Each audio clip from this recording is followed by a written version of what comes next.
Hello! Hi mga mamshi! Samahan nyo naman ako ulit. At eto na nga, ayun, nagbiyahe na naman kami.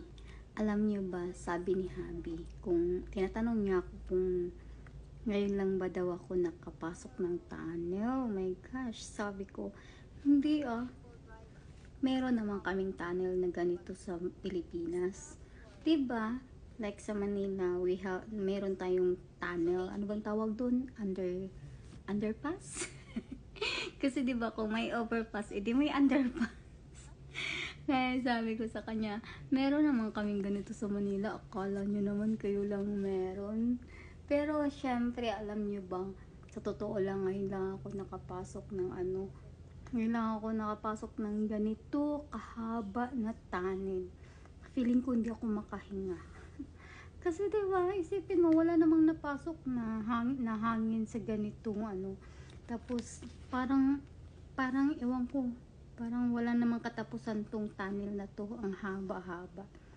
Tapos, kung napansin nyo, ang ganda lang dito sa tunnel nila kasi, talaga, nakakontrol talaga yung speed limit. Kung 80 lang talaga. Hindi kagaya sa atin, sa Manila. Kahit nasa tunnel, hala, paunahan, may bus dyan, may jeep, may motor, kung ano-ano pa, may kotse, paunahan ng takbo, naghahabulan, nag-overtake. Pero dito, ang kagandahan sa kanila, kahit nasa tunnel, talagang nakakontrol pa rin yung takbo. For example, 80 yung speed. So, kung gusto mong 80 ka talaga, dun ka daw sa right side, dun yung mabilis ang takbo mo, gusto mong mag-overtake. Pero kung, for example, nasa ka lang, 70, ganyan, dito ka naka-stay sa kabila, sa left side. Ayun.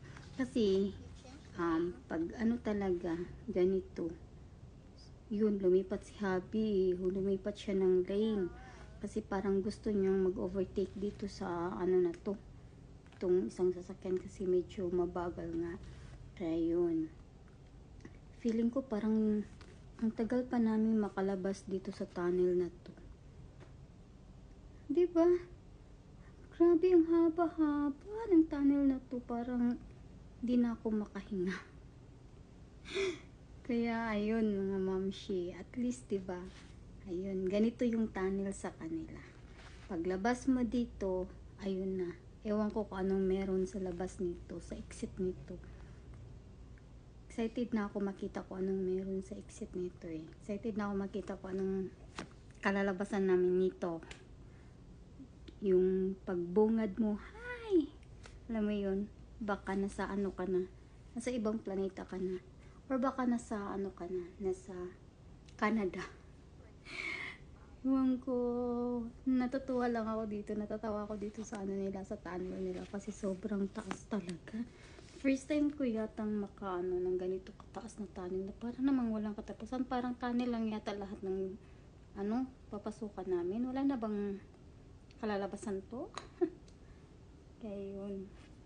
Pero ang ganda no, kasi diba, kumpleto ng ilaw, may mga camera, tapos naka speed limit siya, control yung takbo ng mga cars, tapos 100 lang sila. Ay, finally nag-exit na kami. Ayun, yung kung dun ka sa kabila, ibang lulusutan mo. Pag dito ka naman dadaan, iba din yung lulusutan mo. Ewan ko kung saan ang punta namin ni Habi, ba't dito kami dumaan. Pero ang alam ko, mag-exit na kami. Hi, finally, parang nakikita ko na yung araw. Yay! Nakikita ko na yung araw. Yan, ito pala yun.